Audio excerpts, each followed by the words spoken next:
उसे एक ऐसा मॉडिफिकेशन सिरम इंजेक्ट किया गया था जिसमें जानवरों का डीएनए मिलाया गया था। ये एक ऐसा सिरम था जो इंसानों को सुपर ह्यूमन में बदल सकता था ताकि वे एलियन प्लैनेट्स पर भी जीवित रह सके। लेकिन इस सिरम की वजह से उसके शरीर के अंदर बहुत बड़े बदलाव शुरू हो गए। वो आधे घंटे तक पानी के अंदर अपनी सांस रोक कर रहा, फिर उसने अपना मॉनिटरिंग सूट उतार दिया और पानी के अंदर तेजी से तैरने लगा। जब वह वापस बाहर आया तब तक पूरे 45 मिनट बीत चुके थे। ये वो समय था जब पृथ्वी पर जीवित रहने लायक लगभग कुछ भी नहीं बचा था। जो भी रिसोर्सेज बचे थे वे बेहद सीमित हो चुके थे और दुनिया के अलग अलग देश उन पर कब्जा करने के लिए युद्ध लड़ रहे थे। इसी ग्लोबल क्राइसिस के बीच हमारी मुलाकात रिक और उसके परिवार से होती है। रिक, उसकी पत्नी अब्बी और उनका बेटा एक बहुत बड़ी लक्सुरियस मैंशन में लाए जाते हैं। वहाँ पहुंचकर पूरा परिवार राहत महसूस करता है क्योंकि बाहर की बर्बाद दुनिया के मुकाबले ये जगह सुरक्षित दिखाई देती है। जल्द ही उन्हें पता चलता है कि वहाँ 13 और फैमिलीज भी रह रही हैं। उन सभी को एक स्पेशल रिसर्च प्रोजेक्ट के लिए चुना गया था जहां साइंटिस्ट्स उन पर एक्सपेरिमेंट्स करने वाले थे। फैसिलिटी के अंदर रिसर्चर्स और डॉक्टर्स की एक बड़ी टीम पहले से मौजूद थी और प्रोजेक्ट की तैयारी कर रही थी। अगली सुबह प्रोजेक्ट का हेड प्रोफेसर सबको संबोधित करता है। वह बताता है कि अगले 10 सालों के अंदर अर्थ पूरी तरह अनइनहैबिटेबल हो जाएगी। वहाँ कुछ भी उपयोगी नहीं बचेगा और इंसान जीवित नहीं रह पाएंगे। उसके अनुसार ह्यूमैनिटी की आखिरी उम्मीद टाइटन है, जो सैटर्न का एक विशाल मून है। माना जाता है कि अर्थ के खत्म होने के बाद इंसान वहीं अपनी सिविलाइजेशन को जारी रख सकते हैं। लेकिन टाइटन साधारण इंसानों के लिए बेहद खतरनाक जगह है। वहाँ लगातार मीथेन की बारिश होती रहती है। एटमॉस्फेयर नाइट्रोजन गैस से भरा हुआ है और तापमान इतना ठंडा है कि सामान्य इंसान वहाँ एक पल भी जीवित नहीं रह सकता। इसी वजह से साइंटिस्ट्स ने इंसानों के शरीर को ही बदलने का फैसला किया ताकि वे टाइटन के एनवायरनमेंट में सर्वाइव कर सके। यही कारण था कि इन फैमिलीज को चुना गया था। प्रोफेसर बताता है कि इन पार्टिसिपेंट्स को 5000 से ज्यादा वॉलंटियर्स में से चुना गया है। रिक उन्हीं सिलेक्टेड लोगों में से एक था। वो गर्व से कहता है कि उसने और उसके परिवार ने ह्यूमैनिटी के फ्यूचर को बचाने के लिए इस प्रोजेक्ट में खुद हिस्सा लिया है। इसके बाद एक डॉक्टर रिक को दूसरे कमरे में ले जाता है और उसे एक स्पेशल इंजेक्शन दिया जाता है। डॉक्टर्स उसे बताते हैं कि अगले 1 हफ्ते तक उसे कई और इंजेक्शंस दिए जाएंगे जो धीरे धीरे उसके शरीर को बदल देंगे। इन इंजेक्शंस का उद्देश्य उसके शरीर को ऑक्सीजन की बजाय नाइट्रोजन पर ज्यादा निर्भर बनाना था ताकि वह टाइटन पर सर्वाइव कर सके। बाद में घर पर एक गैदरिंग के दौरान अब्बी ज्यादा अल्कोहल पी लेती है और उसकी तबीयत खराब हो जाती है। जब रिक उसकी मदद कर रहा होता है तब अब्बी महसूस करती है कि रिक के शरीर का तापमान बहुत ज्यादा बढ़ चुका है। उसका बुखार असामान्य और डरावना था। कुछ दिनों बाद सभी फैमिलीज को एक बड़े स्विमिंग पूल के पास इकट्ठा किया जाता है। साइंटिस्ट्स ये देखना चाहते थे कि कौन सबसे ज्यादा देर तक बिना सांस लिए पानी के अंदर रह सकता है। एक एक करके सभी लोग पानी से बाहर आने लगते हैं क्योंकि वे ज्यादा देर तक सांस नहीं रोक पाते। लेकिन रिक और एक दूसरी लड़की बेहद लंबे समय तक पानी के अंदर बने रहते हैं। 40 मिनट बीत जाते हैं और आखिरकार वो लड़की सांस के लिए तड़पने लगती है, इसलिए उसे बाहर आना पड़ता है। लेकिन रिक अभी भी पानी के अंदर रहता है। बाहर खड़े साइंटिस्ट्स उसकी हार्टबीट को ध्यान से मॉनिटर कर रहे थे। उसकी हार्टबीट धीरे धीरे कम होने लगती है। सभी लोग डर जाते हैं क्योंकि ऐसा लग रहा था कि वो किसी भी पल मर सकता है। लेकिन सिचुएशन क्रिटिकल होने से पहले ही रिक खुद पानी से बाहर आ जाता है। वहाँ मौजूद सभी लोग तालियां बजाने लगते हैं क्योंकि उसने सबसे ज्यादा देर तक पानी के अंदर सर्वाइव किया था। कुछ और दिनों बाद रिक को सर्जरी के लिए ले जाया जाता है। ऑपरेशन काफी गंभीर दिखाई देता है। सर्जरी के बाद उसे रिकवरी के लिए उसके कमरे में वापस भेज दिया जाता है। लेकिन रात के दौरान अब्बी उठती है और देखती है कि रिक अपने बेड पर नहीं है। वो उसे ढूंढते हुए किचन तक पहुंचती है जहां रिक अपने शरीर पर बर्फ लगा रहा होता है। रिक बताता है कि उसके शरीर में इतनी ज्यादा गर्मी महसूस हो रही है कि बर्फ का भी उस पर कोई असर नहीं हो रहा। अब्बी तुरंत उसके लिए और बर्फ लाती है, लेकिन रिक कहता है कि अब उसे ठंड महसूस ही नहीं होती। उसी पल साफ हो जाता है कि एक्सपेरिमेंट्स उसके शरीर को बिल्कुल वैसे ही बदल रहे हैं जैसा साइंटिस्ट चाहते थे। क्योंकि टाइटन बेहद ठंडी जगह है, इसलिए उन्हें ऐसे शरीर चाहिए थे जिन पर एक्सट्रीम टेम्परेचर का असर न हो। लेकिन इन बदलावों के बाद भी एक बड़ी समस्या बाकी थी।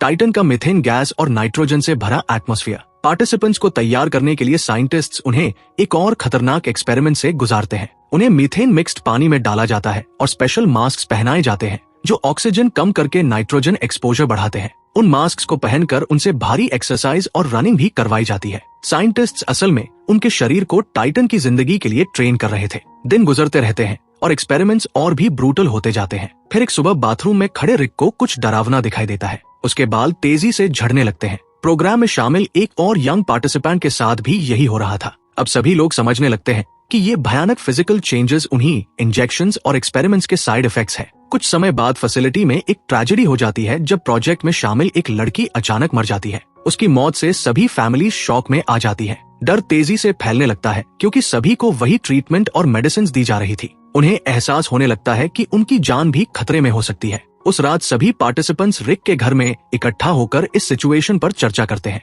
डर और पैरानोआ की वजह से माहौल बहुत तनावपूर्ण हो जाता है। बातचीत के दौरान रिक का एक दोस्त अचानक गुस्से में अपना नियंत्रण खो देता है और अपनी पत्नी पर हिंसक हमला कर देता है। अब साफ हो जाता है कि एक्सपेरिमेंट सिर्फ उनके शरीर को ही नहीं बल्कि उनके दिमाग और इमोशंस को भी नुकसान पहुंचा रहे हैं। ये देखकर हर कोई डर जाता है। अगली सुबह एक डॉक्टर रिक के घर आता है ताकि सबको शांत कर सके। वह दावा करता है कि जो लड़की मरी थी वो प्रोजेक्ट में आने से पहले ही किसी बीमारी से पीड़ित थी। उसके अनुसार एक्सपेरिमेंट्स उसकी मौत के जिम्मेदार नहीं थे। लेकिन रिक अब साइंटिस्ट्स पर भरोसा नहीं करता। उसे अंदर ही अंदर महसूस हो रहा था कि इस प्रोजेक्ट में कुछ बहुत गलत हो रहा है। उसी रात रिक अचानक जोर जोर से उल्टियां करने लगता है। लेकिन सबसे डरावनी बात तब होती है जब उसकी उल्टी के साथ खून निकलने लगता है। इससे साबित हो जाता है कि उसके शरीर के अंदर जो कुछ हो रहा है वो किसी की कल्पना से कहीं ज्यादा खतरनाक है। रिक को खून की उल्टी करते देखकर अब्बी बेहद परेशान हो जाती है क्योंकि अब्बी खुद भी एक डॉक्टर थी। इसलिए वो सीक्रेटली रिक के ब्लड सैंपल को लेकर जांच करने का फैसला करती है ताकि सच्चाई पता चल सके।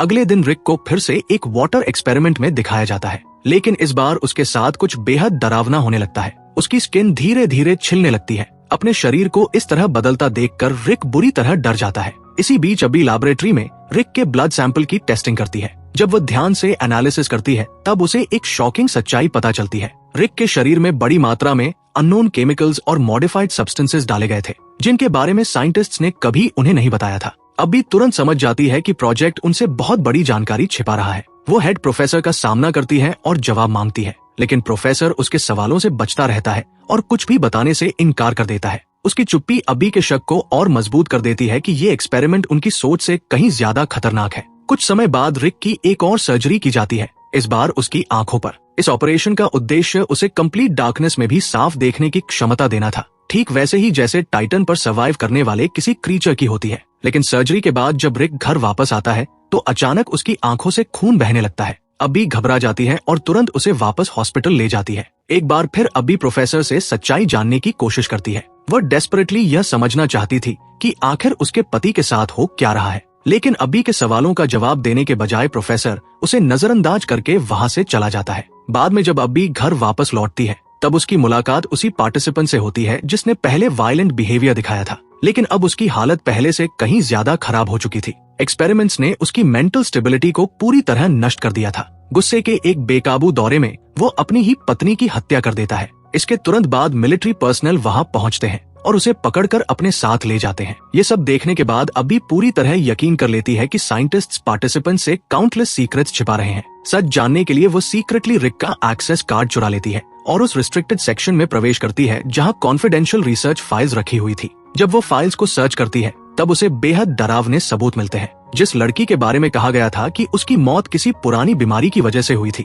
वो असल में एक्सपेरिमेंट्स की वजह से मरी थी। साइंटिस्ट्स ने पैनिक रोकने के लिए सभी से झूठ बोला था। उसी दौरान अब्बी प्रोफेसर को नासा ऑफिशियल्स के साथ बात करते हुए सुन लेती है। उस बातचीत से पता चलता है कि अथॉरिटीज इंसानों पर किए जा रहे इलीगल एक्सपेरिमेंट से बेहद गुस्से में प्रोफेसर पर एथिकल बाउंड्रीज पार करने और इनह्यूमन प्रोसीजर्स करने का आरोप लगाया जाता है। उसे चेतावनी दी जाती है कि सब कुछ तुरंत बंद कर दिया जाए क्योंकि उनके खिलाफ लीगल केस फाइल किया जा चुका है। अगले दिन प्रोफेसर खुद रिक और अब्बी के घर आता है। इस बार वो आखिरकार उन्हें सच बताने का फैसला करता है। वह स्वीकार करता है कि ये सारे एक्सपेरिमेंट्स ऐसे इंसान बनाने के लिए किए जा रहे हैं जो टाइटन पर सर्वाइव कर सके, लेकिन वह यह भी मानता है कि साइंटिस्ट्स खुद भी इन ट्रांसफॉर्मेशंस के अंतिम परिणाम को पूरी तरह नहीं समझते। वह समझाता है कि हर इंसान का डीएनए अलग होता है, इसलिए हर पार्टिसिपेंट मेडिसिन और प्रोसीजर्स पर अलग तरह से रिएक्ट करता है। इसी कारण साइंटिस्ट्स ये एक्यूरेटली प्रेडिक्ट नहीं कर सकते कि ट्रांसफॉर्मेशन के बाद हर इंसान कैसा बनेगा। हालांकि प्रोफेसर के अनुसार रिक अलग था क्योंकि उसके शरीर ने एक्सपेरिमेंट्स को सहने की असाधारण क्षमता दिखाई थी।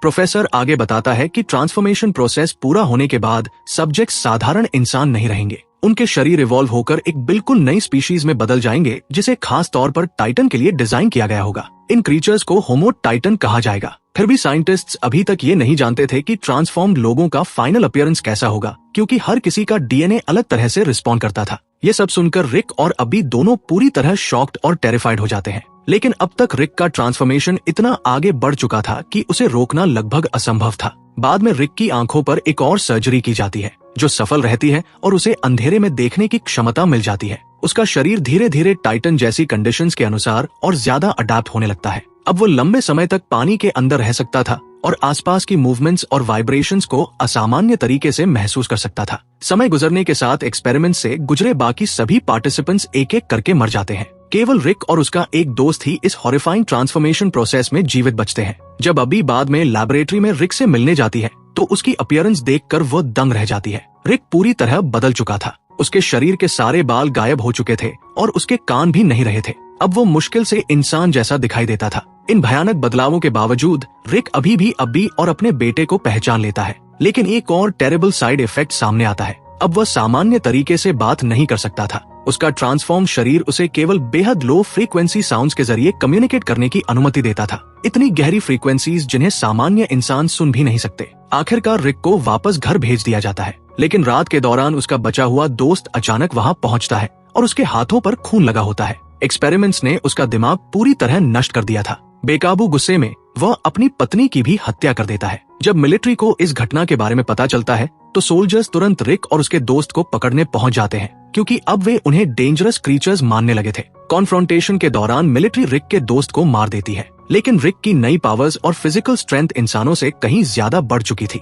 वो उस पर हमला करने वाले सोल्जर्स को बेरहमी से मार देता है और खुद को बचाने के लिए फैसिलिटी से भाग निकलता है। अब्बी रिक के पीछे जाती है और इतना सब बदल जाने के बाद भी रिक उससे बेहद प्यार करता था। जब वो अब्बी का हाथ पकड़ता है तभी उसकी एक नई शक्ति सामने आती है। रिक सीधे अब्बी के दिमाग से उसके विचार पढ़ने लगता है। ट्रांसफॉर्मेशन ने उसे टेलीपैथिक एबिलिटीज भी दे दी थी। उसी समय उनके ऊपर एक मिलिट्री हेलीकॉप्टर आ जाता है। अब्बी रिक को पीसफुली सरेंडर करने के लिए मनाती है और क्योंकि रिक अब भी उस पर भरोसा करता था वो मान जाता है। इसके बाद रिक को फिर से लैबोरेटरी में ले जाया जाता है। लैब के अंदर प्रोफेसर अब्बी से कहता है कि उसे रिक को एक स्पेशल सीरम इंजेक्ट करना होगा। प्रोफेसर के अनुसार यह इंजेक्शन रिक की पुरानी ह्यूमन लाइफ की सारी मेमोरीज मिटा देगा। वह दावा करता है कि यह जरूरी है क्योंकि रिक को हमेशा के लिए टाइटन भेजा जाने वाला है। जब अब्बी इंजेक्शन लेकर रिक के पास जाती है तब रिक बुरी तरह रेजिस्टेंस करता है, क्योंकि वो अपनी पत्नी, अपने बेटे और अपनी पुरानी जिंदगी की यादें खोना नहीं चाहता था। लेकिन अब्बी केवल इंजेक्शन लगाने का नाटक करती है। इसके बाद अब्बी अपने बेटे और एक दोस्त के साथ फैसिलिटी छोड़ देती है। उनके जाने के थोड़ी देर बाद रिक अचानक लैब के अंदर सोल्जर्स पर हमला कर देता है और उन्हें मारते हुए एक बार फिर वहां से भाग निकलता है। तभी यह रिवील होता है कि अब्बी ने असल में रिक को सीरम इंजेक्ट ही नहीं किया था। उसने जानबूझकर उसकी मेमोरीज बचा ली थी, क्योंकि वो नहीं चाहती थी कि रिक उन लोगों को भूल जाए जिन्हें वो प्यार करता था। रिक वापस घर लौटता है और अब्बी और अपने बेटे से दोबारा मिलकर इमोशनल हो जाता है। कुछ पलों के लिए ऐसा लगता है जैसे वे आखिरकार शांति से साथ रह पाएंगे, लेकिन जल्द ही मिलिट्री फोर्सेस फिर से घर पहुंच जाती है और इस बार उनके साथ प्रोफेसर भी होता है। वे बताते हैं कि रिक अब अर्थ पर सर्वाइव नहीं कर सकता, क्योंकि उसका शरीर पूरी तरह इंसानों से अलग किसी नई चीज में बदल चुका है। अगर उसे जिंदा रहना है तो अब टाइटन ही उसकी असली जगह है। अब्बी इस पेनफुल ट्रूथ को समझ जाती है। चाहे यह कितना भी हार्ट ब्रेकिंग क्यों न हो, रिक अब अर्थ पर नहीं रह सकता था। आंखों में आंसू लिए अब्बी उससे कहती है कि शायद अब उसके जाने का समय आ गया है। इसके बाद रिक को टाइटन भेज दिया जाता है। कुछ समय बाद कहानी दिखाती है कि अब्बी और उसकी दोस्त ने लैबोरेटरी का कंट्रोल संभाल लिया है और रिसर्च को खुद जारी रखा है। अब वे एक्सपेरिमेंट्स को बेहतर बनाने पर काम कर रही थी, ताकि एक दिन ह्यूमैनिटी सुरक्षित तरीके से टाइटन पर सर्वाइव कर सके। एक शांत रात अब्बी का बेटा बाहर खेल रहा होता है, तभी वो अपनी माँ को आवाज देता है। वह आसमान की तरफ इशारा करके कहता है कि आज मौसम कितना साफ और खूबसूरत दिखाई दे रहा है। उसी पल फिल्म टाइटन की तरफ कट करती है, जो अंतरिक्ष में बहुत दूर मौजूद था। वहाँ रिक को उस अजीब एलियन वर्ल्ड पर पूरी तरह अकेला खड़ा दिखाया जाता है। कुछ समय बाद वह एक विशाल लेक के ऊपर स्मूथली ग्लाइड और फ्लाई करने लगता है। अब वह अपने नए एनवायरनमेंट में पूरी तरह अडैप्ट हो चुका था। रिक आखिरकार टाइटन का एक सच्चा क्रीचर बन चुका था। वो अब इंसान नहीं रहा था, लेकिन उसने इस अजनबी नई दुनिया में जीना और सर्वाइव करना सीख लिया था। और इसी इमोशनल एंडिंग के साथ कहानी खत्म हो जाती है।